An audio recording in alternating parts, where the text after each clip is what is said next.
I politely declined my neighbor's request to set off fireworks on my lawn for his son's birthday. The next morning, my porch was burned and a melted toy sat on my welcome mat with a note that read, "He still had fun." When I confronted him, he said coldly, "Sometimes playtime ends with a lesson." Later that night, I heard a loud snap from under my house, and when I pulled up the floorboard, "My name's Derek. I've lived in Redding, California for the last 12 years. I bought this house with what was left of my dad's inheritance. It's nothing special, but I worked hard to make it mine. I take care of it. Paint the trim every other year. Mow the lawn myself. I don't throw parties or make noise. I don't bother anyone. But apparently, that's not enough to stop someone from dragging you into their sick little games. My neighbor, Lance Kellerman, moved in about 18 months ago with his wife Cheryl and their son Mason. They bought the place at the end of the block. 2-story, big driveway, lawn already dead when they moved in. I helped them carry a couch the first week. Seemed normal enough. Friendly on the surface. Over time, I started to get a weird feeling from Lance. He was the kind of guy who smiles at you like he's already laughing at a joke you don't get. Always shirtless, always doing some loud project in the driveway. He'd park his truck halfway into my side sometimes like the street was his. Not enough to raise hell about, but enough to keep me annoyed. Last week, he knocks on my door holding a Coors Light. Says he's planning a birthday bash for his kid. Said he had big stuff, fireworks, brought in from a buddy in Oregon. He asked if he could set them off from my front lawn so the kids could see better. I kept my cool. I just said, "I'd rather you didn't. I've worked on this lawn for years, and it's not made for fireworks." He smiled, took a swig from his can, and said, "Sure, man." All good. But his eyes didn't match his words. I figured that was the end of it. The next day, I heard music blasting from his house. Sounded like a carnival. I didn't go over. I didn't call anyone. Just closed my blinds and stayed inside.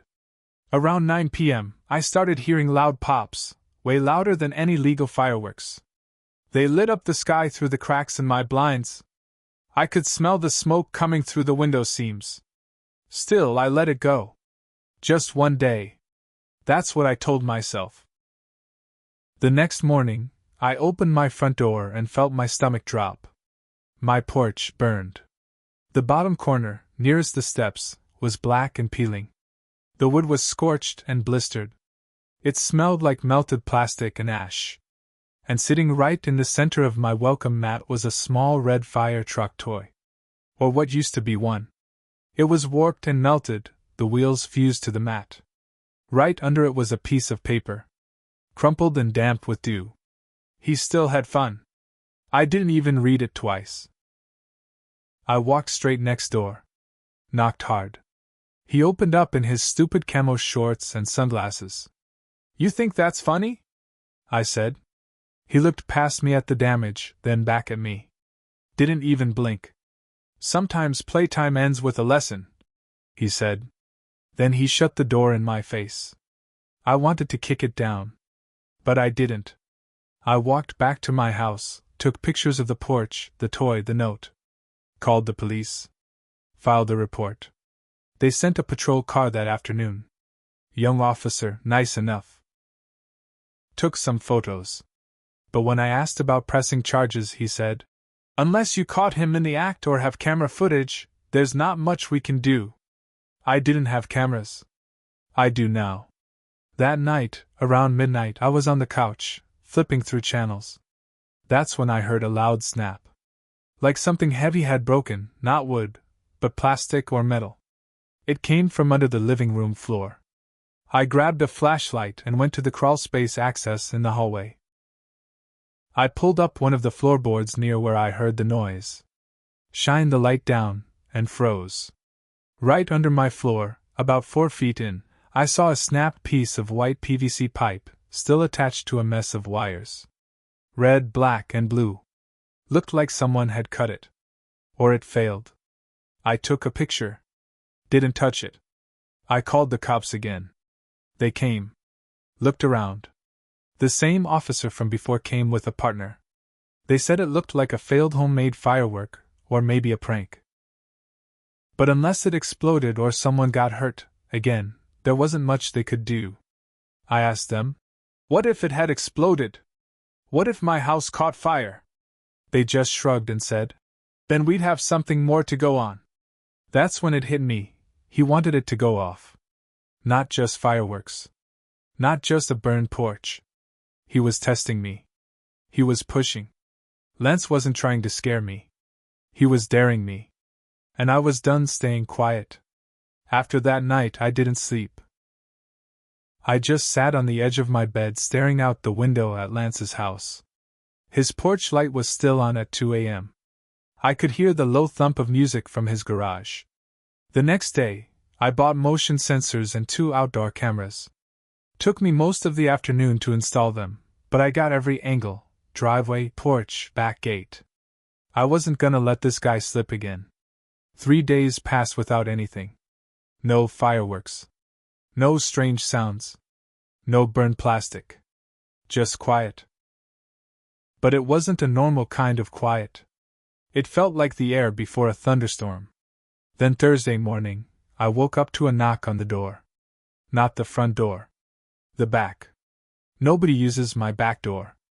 I grabbed the bat I keep under the bed and opened it slow. Standing there was Cheryl, Lance's wife. She looked scared. Pale face, dark circles under her eyes, wringing her hands like she was trying to squeeze something out of her skin. "Can I talk to you?" she whispered. I let her in. She stood by the table, arms crossed like she was trying to keep herself from falling apart. "I know about the porch," she said. "I didn't know what he was doing.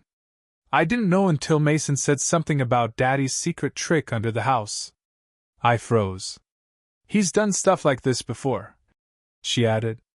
"When someone makes him mad. This isn't the first time." I asked her why she was telling me now. "Why not earlier?" She looked at the ground and said, "Because I think he's going to hurt you. He's been in the garage all week. He's not sleeping. He's building something. He keeps saying, 'We'll see how he likes a real lesson.'" That hit me like a brick. I asked if she'd be willing to talk to the cops. She shook her head fast. "If he finds out I came here, he'll come after me too." Then she left, just like that. Slipped back into the house like a ghost. That night I stayed up. No lights. Just sat in my kitchen with the cameras up on my laptop. Around 1:47 a.m. One of the alerts popped up, motion detected, side of house. I clicked it and saw Lance, shirtless, flashlight in his mouth, dragging something along the side of my house. A long box. I went out the front and crept around the side with my phone out, already dialing. By the time I rounded the corner, he was gone. But the box was still there. It was a long plastic storage bin with wires sticking out of one end. I didn't touch it. I backed away, called 911, and told them exactly what I was looking at. This time, they responded fast. Bomb squad showed up just before 3 a.m. They roped off the whole block. They removed the box. I couldn't get close, but one of the techs told the officer something about a pressure switch and fire starter gel. They asked if I had any reason to believe someone wanted to hurt me. I gave them everything. The porch. The toy. The note. The wires under my floor. Cheryl's visit. They knocked on Lance's door just before sunrise. But when they went inside, he wasn't there. Garage was wide open. His truck gone. And Cheryl? Nowhere to be found either. The cops searched his house for hours. I watched from my kitchen window as they carried out boxes, tools, a burned backpack, and one of those red plastic gas containers. By 10 a.m., the whole neighborhood knew something serious went down. A few people came by to ask what happened. I didn't say much. Just that it was being handled. But the truth was, nothing was handled. Lance was gone. Cheryl was gone.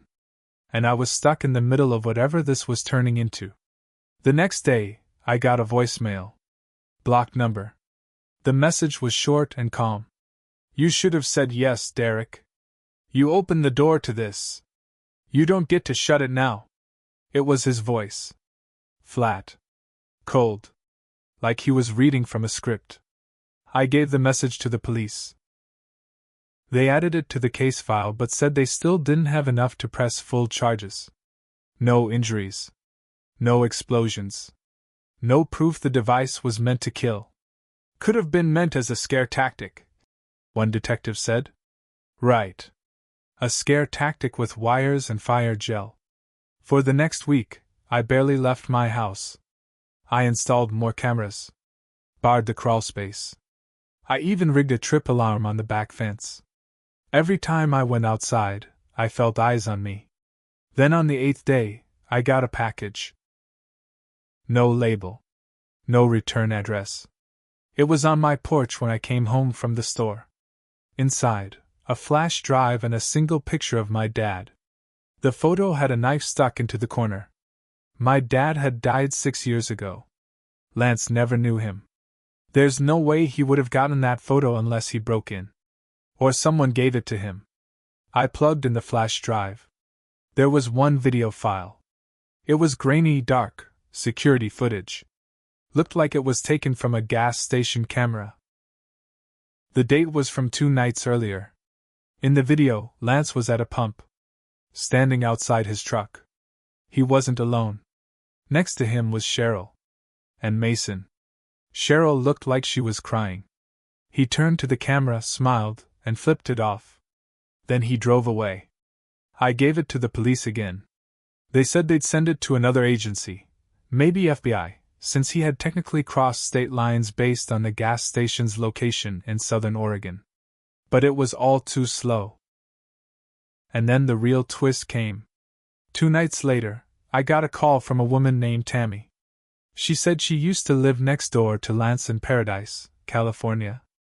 Found me online through a neighborhood forum. She said she'd seen my name pop up in a warning post. Is he doing it again? She asked. I asked her what she meant. She said, Did he blame you yet? I didn't understand. Tammy told me that 3 years ago, Lance accused another neighbor of letting their dog dig in his yard. Claimed it messed up his landscaping. The guy said no. Politely. 2 weeks later, the guy's shed burned down. Police couldn't prove anything. Then the guy's brakes failed. They said it might have been rust. Then the neighbor moved. Quickly. Lance and his family moved a month later. Same pattern. Same kind of setup. She ended the call by saying, Be careful. He doesn't stop until he feels like he's taught his lesson. And he doesn't always stop there. That night, I couldn't sleep again. I sat in my living room holding a photo of my dad, staring at the cameras, just waiting. But nothing happened. Not yet. The night after that call from Tammy, I made a choice. I wasn't going to wait around anymore. I called in sick at the garage the next day. I took everything I had, photos, the melted toy, the note, the pipe and wire pics, Cheryl's warning, the gas station footage, and the voice message, and made copies. I made a binder with tabs, notes, dates. I burned copies onto 3 flash drives. I wasn't just going to the cops this time. I drove to the Redding news station first. I walked straight into KRCR-TV and asked to speak to a reporter. I gave them everything. A young guy named Rob took the file and started asking questions. When I told him about the kid, the fire, the possible homemade explosive, his eyes changed. He said, We'll look into this immediately. I didn't stop there.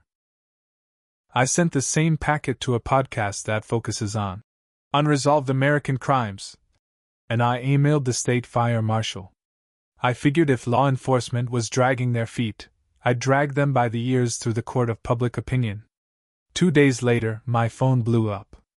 The news story aired, headline: Local man claims neighbor targeted him with fire hazards after lawn dispute. It didn't have Lance's last name yet. But once people saw the video still of him at that gas station, shirtless with his sunglasses and truck, it spread fast. I started getting messages from strangers. People in other towns who had run-ins with a man that sounded exactly like Lance. They remembered the face, the smile, the attitude. A few even had old photos. One woman from Wairika said her husband's car exploded 2 days after a fight with someone just like him. No arrest was ever made. By the third day, the podcast had dropped an episode about my story. That was the tipping point. A man in Ashland, Oregon, came forward. He said he worked at that gas station. He remembered Lance clearly. But more important, he remembered the truck's plate number. He still had it on the receipt records. That finally gave authorities enough to act. On a rainy Friday afternoon, FBI agents found Lance's truck parked behind an abandoned trailer property on the edge of Klamath Falls. Lance had booby-trapped the driveway with fishing wire and nails under leaves. They brought in a full tactical team. Inside the trailer, they found Cheryl. Alive, shaken, bruised. She'd been forced to stay there. For her own good. According to what Lance had told her. She had burn marks on her arms. They also found Mason, hungry, but okay. Lance was arrested without a fight. Didn't say a word. Just smiled. That same smug, hollow grin he always wore. He was charged with multiple felonies. Attempted arson, possession of an explosive device, endangerment of a minor, unlawful confinement, and more. And that wasn't even the end. Cheryl gave a full statement. She told them everything, how Lance had done this before in other towns, how he kept punishment journals, full of notes about neighbors who crossed him. She handed over one of the notebooks. Inside, I had a whole section. Derek, Law and Narc, Test number 1, Toy Fire Truck, Test number 2, Porch Lesson, Final Test, Pipe Snap. He had detailed plans, maps of my property, notes about my work schedule. He even had old photos of my dad's funeral printout from the obituary. That's how he got the picture. The feds didn't hold back. They linked him to 4 unsolved fires across Northern California. Lance is now awaiting trial on over 10 counts. No bail. His face is all over the news. He's done. But it doesn't end there. Cheryl and Mason are staying with her sister in San Diego now. She sent me a letter. Handwritten. Said, "You gave me the push I needed to get out. Thank you. I was scared every day for years." I didn't write back. I didn't know what to say. As for me, I did something I never thought I would.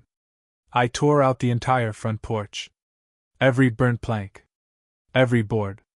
I replaced it all myself. And right in the middle of the new steps, I put in a steel fireproof box, cemented into the wood. Inside it, I keep a copy of that photo, the note, and a burned piece of that toy truck. Not because I want to remember what happened, but because I want to remember what ignoring people like Lance can lead to. I made mistakes. I should have called the cops sooner. I should have seen the signs earlier. But I learned one thing for sure: if someone shows you who they are behind a fake smile, believe them the first time. Lance wanted to teach me a lesson. He did. But I made sure he never gets to teach another one again.